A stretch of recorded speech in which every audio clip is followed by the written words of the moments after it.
네, 이번 주 가장 뜨거웠던 두 개의 승부주를 뽑아 냉정하고 철저하게 분석해서 다음 주 시장을 이끌 주도주로 뽑아보는 박우신의 주간 승부주.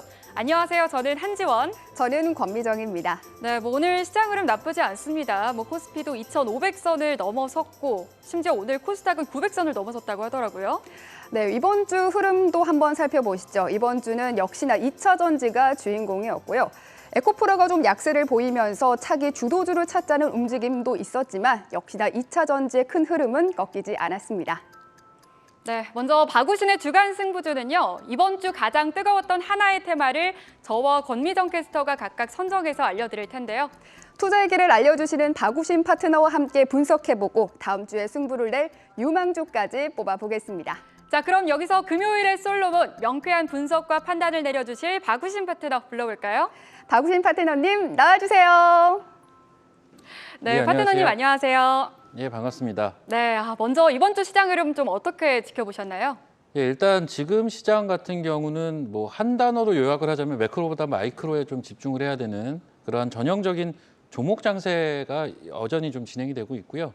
우리가 굳이 또 지수를 보자면 지수는 완만한 우상향 형태의 전형적인 또 추세 상승장의 모습들을 보여주고 있습니다. 이거는 비단 기술적인 부분들만 가지고 이야기를 하는 게 아니라 수급적으로 보시게 되면 지금은 외국인들의 수급 자체가 파생에 대한 수급인데요. 선순환 구도를 계속 띄고 있습니다. 그러다 보니까 우리가 이제 시장 참여자 입장에서는 지수를 그렇다고 아예 안 볼 수도 없고요. 해외 증시에 대해서도 그리고 이번 주에도 사실 CPI도 있었고 PPI도 있었고요. 여러 가지 지표들의 발표들이 있지만 이런 것들은 기본적으로 그냥 알고 가시는 거고 장중에는 매매에만 좀 집중을 해야 되는 시기가 지금이 아닌가 이렇게 보시면 될 것 같아요. 그래서 어떻게 보면 좀 정신 없을 수도 있을 것 같습니다. 섹터별로 순환매가 굉장히 활발하게 전개가 되고 있기 때문인데 오히려 이런 데서 트레이딩을 통한 수익을 내기에는 굉장히 좋은 시장이 지금 진행이 되고 있고요. 당분간도 이러한 시장들은 진행이 될 가능성이 높습니다. 물론 지수 자체는 중간중간에 이제 눌려주는 그림 정도는 나올 수가 있을 거예요. 하지만 깊은 조정으로 이어지긴 좀 힘들지 않을까라고 보고요. 지수보다는 종목이나 섹터에 집중을 하자. 그래서 트레이딩을 통한 수익을 챙기자. 이 부분에 좀 방점을 좀 찍고 싶네요. 네. 네, 섹터별 순환매가 정말 활발하게 움직이는 요즘 시장입니다. 그런 만큼 거시경제보다는 미시경제에 조금 초점을 맞춰봐야 할 텐데요. 그럼 박우신의 주간 승부주, 그럼 이번 주를 뜨겁게 달궜던 테마 중 저희가 뽑은 테마 함께 알아볼까요? 화면으로 함께 살펴보시죠. 네, 먼저 저는요, 제약 바이오주를 꼽았고요. 권미정 캐스터는 자동차 부품주를 꼽았습니다. 네, 이번 주 증시를 달궜던 두 가지 테마는 제왕의 귀환, 제약 바이오와 현대차의 통큰 투자, 자동차 부품주 질주할까인데요. 지난 화요일이었죠. 현대차가 24조 원 규모의 투자 계획을 발표하면서 이 충전기와 자동차 부품주 전반적으로 좀 관련주들이 들썩이는 모습이었는데요. 이 권미정 캐스터의 현대차의 통큰 투자, 자동차 부품주 질주할까 어떤 내용일지 기대가 되는데요. 권미정 캐스터가 준비했습니다. 네, 이번 주 가장 큰 화두는 단연 현대차였습니다. 현대차가 전기차 분야에 24조를 투자한다고 밝히면서 수요일과 목요일 자동차 관련주가 30% 넘게 오르기도 했죠. 단기적으로 시장에 관심을 받은 자동차 부품주들, 앞으로는 어떤 모멘텀들이 남아있을지 저와 함께 살펴보시죠. 먼저 현대차와 기아가 생산 회복에 들어갔다는 점입니다. 요즘 현대차 잘 나가는 거 이미 뉴스톡에 확인하셨죠? 미국에서 1분기 역대 최다 판매를 달성하는 등 다양한 기사를 통해 자동차 업체 호황을 느끼고 있습니다. 또 기업의 공장 출하량 역시 당연히 늘어났습니다. 1분기에는 183만 대로 전년비 18% 증가했고요. 3월에 들어서는 현대차는 25%, 기아는 17% 상승했습니다. 현대차 그룹의 올해 생산량은 지난해 대비 총 21% 증가할 걸로 예상되고 있습니다. 그렇다면 앞으로는 어떨까요? 사실 현재의 자동차 판매 호황은 코로나19 때 발생한 대기 수요 덕분입니다. 하지만 현재 데이터를 보면 대기 수요는 여전히 강력한 것으로 추정됩니다. 현재 미출고 대수는 현대차는 31만 대, 기아는 26만 대로 지난해 고점 대비 각각 13만 대, 그리고 8만 대씩만 소화된 상태입니다. 예상보다 남아있는 대기 인원 수가 많죠. 연내 판매 수요가 사실상 픽스된 셈이어서 부품주들의 호황도 당분간은 지속될 전망입니다. 이제 본격적인 실적 시즌입니다. 하지만 1분기 대부분의 산업은 실적 혹한기를 맞고 있죠. 하지만 자동차 부품주들은 조금 다른 모습을 하고 있습니다. 최근 한국경제TV에서 유망하게 언급된 부품사들의 영업이익입니다. 전분기에 큰 폭으로 오른 데 이어서 1분기에도 지속적인 성장이 예상되고 있습니다. 차가운 실적 혹한기에 완성차 업체와 함께 부품주는 따뜻한 분위기입니다. 다시 한번 시장의 관심을 끌 수 있을까요? 좀 더 장기적으로도 한번 바라보겠습니다. 현대차의 조지아 신공장 가동이 24년에 예정돼 있습니다. 이미 현대차를 따라 미국에 공장을 가진 부품 기업들은 현지 동반 증설 가능성도 큰 상황인데요. 이에 따라 현대차의 전기차 부품을 납품하는 현지 부품사들의 밸류에이션이 전반적으로 상향 조정될 거란 점도 체크하셔야 할 부분입니다. 마지막으로 자동차 부품주들의 수익률도 확인해 보겠습니다. 자동차 섹터 내 연간 수익률을 계산해 보니까요.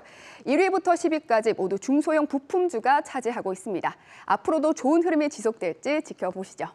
그럼 오늘 주가 상황 한번 살펴보겠습니다. 오늘 HL만도와 성우하이텍 살펴볼 텐데요. 증권 CG로 살펴보도록 하겠습니다. 네, 화요일과 수요일에 증가폭이 좀 컸던 만큼 오늘은 조금 쉬어가는 모양새입니다. 네, 오늘은 좀 주가 흐름이 쉬어가는 그런 모습이 확인되고 있습니다. 네, 권미정 캐스터 수고하셨고요. 그렇다면 투자 얘기를 열어주시는 박우신 파트너님, 이번 주에 좀 잘 달려줬던 자동차 부품주에 투자할 때는 어떤 점에 좀 주목을 해봐야 될까요? 일단 이 자동차 부품주를 최근에 이제 많은 분들이 이제 매매에 활용을 하고 계신데 앞서 뭐 많은 좋은 얘기를 해주셨어요. 근데 기본적으로 자동차 섹터들 같은 경우는 예전부터 멀티플이 전형적으로 낮았던 그러한 섹터입니다. 실적 대비 저평가를 항상 받아왔다라는 거죠. 그리고 또 한 가지 우리가 고민을 해봐야 될 부분은 자동차 섹터 같은 경우는 실적이 지금 갑자기 좋아진 게 아니라 자동차 섹터는 기본적으로 실적이 작년 하반기부터 좋았습니다. 그것들이 이제 시세에 연결이 되는 연결 포인트는 사실은 이제 뭐 올라가는 게 좋은 거라고 올라가니까 실적이 좋다, 뭐 수주가 늘어난다, 뭐 이런 이야기들이 나오지만 사실은 전방업체의 투자가 가장 핵심 포인트고요. 이는 마치 이제 IT 섹터와도 굉장히 유사하다라고 보시면 될 것 같은데 앞서 삼성전자나 SK하이닉스 그리고 그 뒤에 있는 소부장 업체들도 마찬가지였던 게요. 결국은 디스플레이나 반도체 쪽에서의 전방업체 투자가 어떻게 보면 그 섹터의 이제 리밸런싱을 좀 이끌었고요. 자동차도 마찬가지입니다. 그래서 현대차 그룹의 대규모 투자 소식 이러한 부분들이 모멘텀으로 작용이 됐다 이렇게 보셔야 될 것 같고요. 그래서 이제 주가 할인 요인은 원래 이제 이 섹터는 저평가를 많이 받아왔기 때문에 추후에 주가 할인 요인이 좀 해소가 될 수가 있을 것이냐, 전기차로 바뀌는 이러한 시대에서 그 부분에 조금 시장의 관심은 좀 집중될 가능성이 높다라고 보시면 될 것 같고요. 지금 같은 경우는 오늘은 또 일부 조정이 나오고 있지 않습니까? 조정이 나올 때 오히려 관심을 가지고 좀 올라올 때는 좀 트레이딩으로 활용을 해야 되는 지금 IT 섹터랑 비슷하게 보시면 돼요. 똑같습니다. 그쪽도 좀 강했다가 다시 조정을 받고 이게 반복이 되고 있거든요. 그러한 형태로 흘러가지 않을까라고 보고 있습니다. 네, 주가 조정이 올 때 좀 담아가는 전략 가져가 보시면 좋을 것 같습니다. 네, 이번 주 주인공이 2차 전지였다면 명품 조연은 바이오주가 아니었을까 합니다. 2차 전지에서 흘러나온 수급이 바이오주로 올라가는 모습이 많이 보였는데요. 제왕에 귀한 바이오주 한지원 캐스터가 준비했습니다.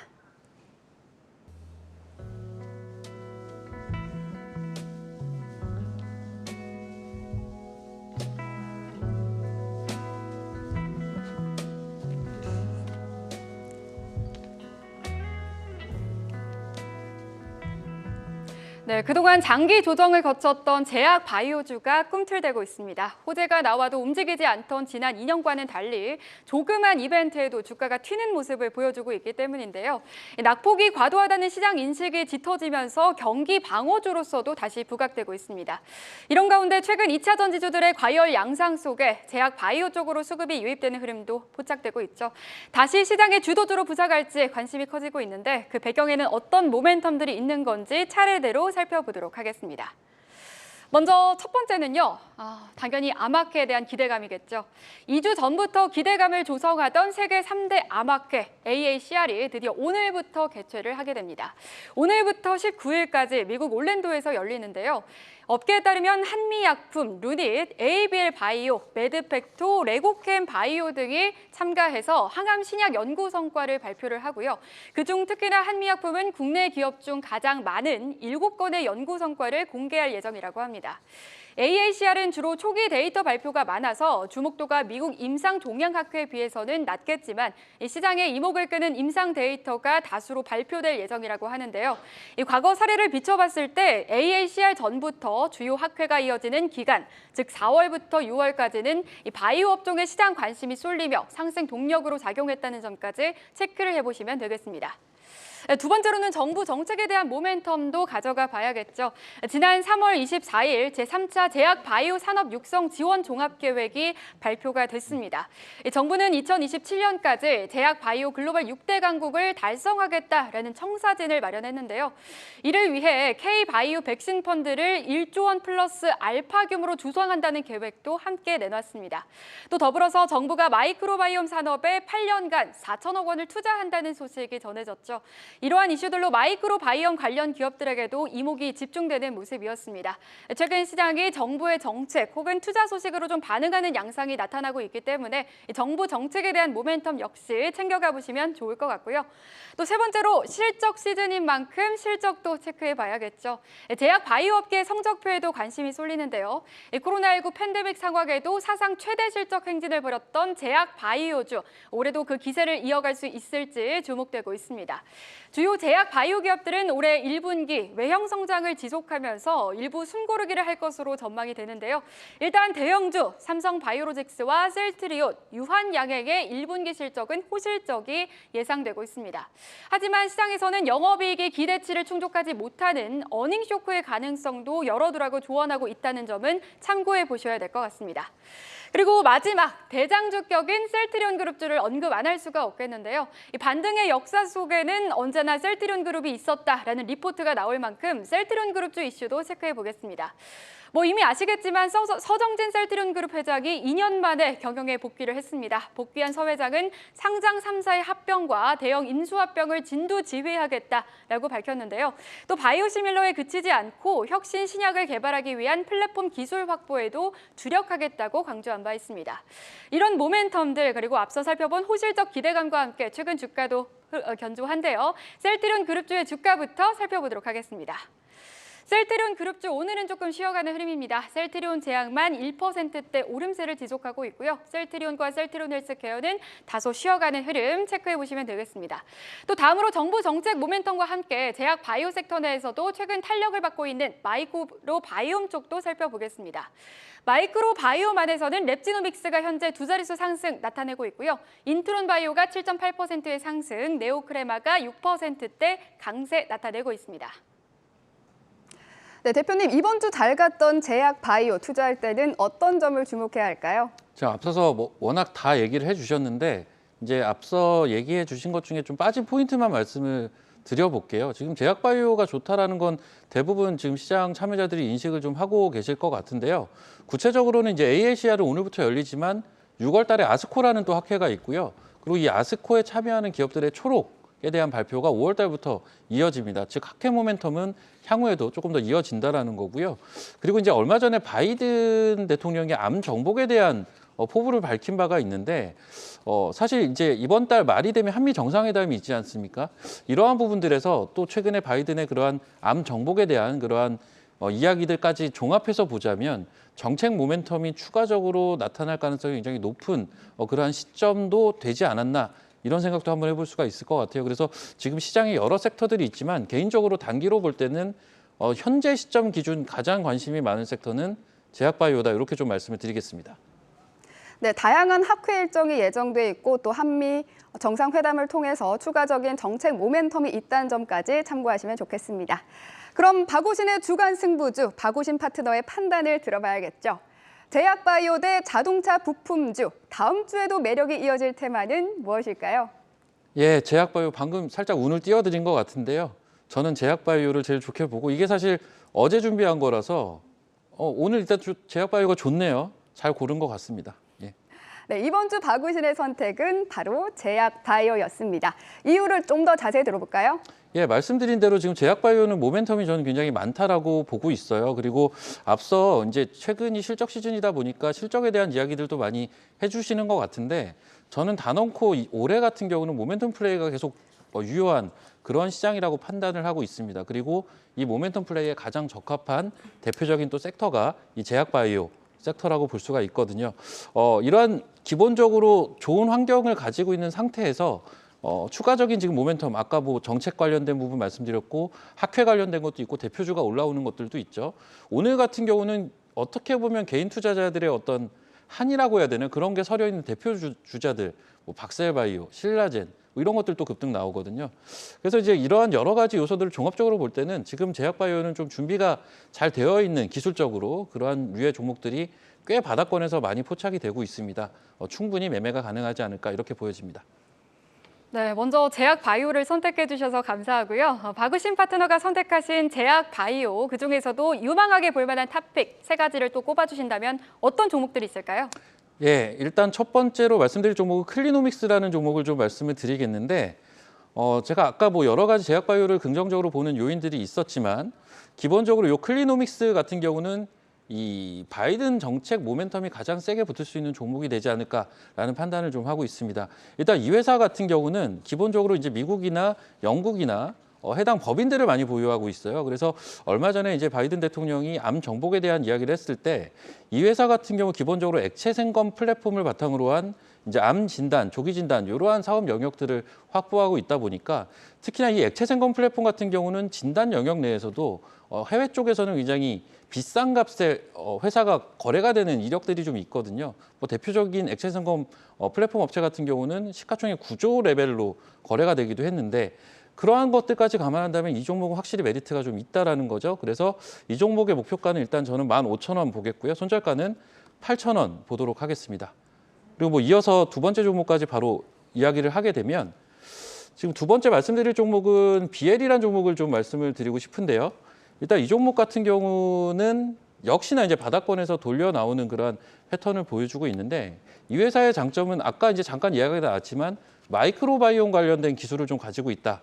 이 회사는 이제 마이크로바이옴 엑소존 기술에 대한 특허를 보유를 하고 있습니다. 그래서 이 마이크로바이옴 섹터가 부각이 될 때 같이 올라갈 수 있는 그러한 포인트들이 좀 있는 종목이고요. 그리고 이 종목 같은 경우 원래 이제 바이오 종목들은 기본적으로 실적은 좋지가 않죠.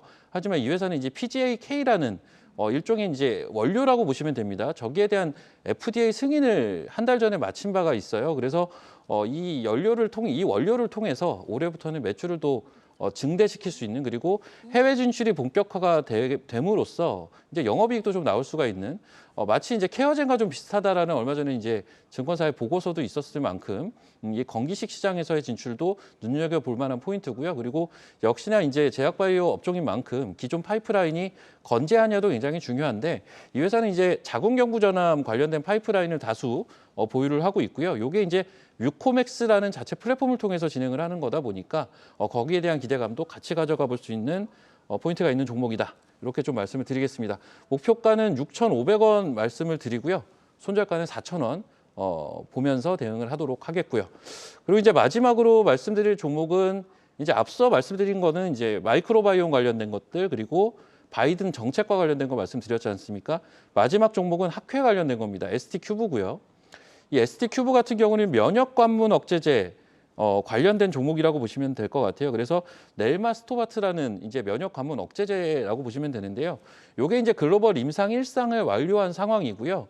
실제적으로 이제 AACR과 6월 달에 있는 아스코까지 그리고 이 아스코 진행 전에 나오는 아스코 초록까지도 얼마 전에 이제 회사에서 이미 발표를 한 상황입니다. 그래서 학회 모멘텀을 좀 꾸준하게 가지고 있는 기업이다. 그리고 이제 학회 진출을 통해서 이 글로벌 혁신 신약이라고 하죠. 퍼스트 인 클래스로의 진입을 회사는 좀 목표로 하고 있고 여기에 대한 부분들이 좀 긍정적으로 진행될 가능성 현재로서는 굉장히 높은 그러한 상황이라고 보시면 될 것 같습니다. 그래서 학회 모멘텀으로 우리가 주목해야 될 종목으로 ST큐브 말씀드리겠고요. 목표가 3만 원 제시하겠습니다. 손절가는 18,000원 놓고 대응을 해보도록 하겠습니다. 네, 박우신의 주간 승부주 제약 바이오가 더 매력도가 조금 더 높았고 관련된 탑픽 세 가지는 클리노믹스, BL, ST큐브였습니다. 투자에 참고가 되시길 바라겠습니다. 네, 저희는 다음 주 더 뜨겁고 매력적인 테마를 찾아서 돌아오겠습니다. 박우신 파트너님 오늘 말씀 감사합니다.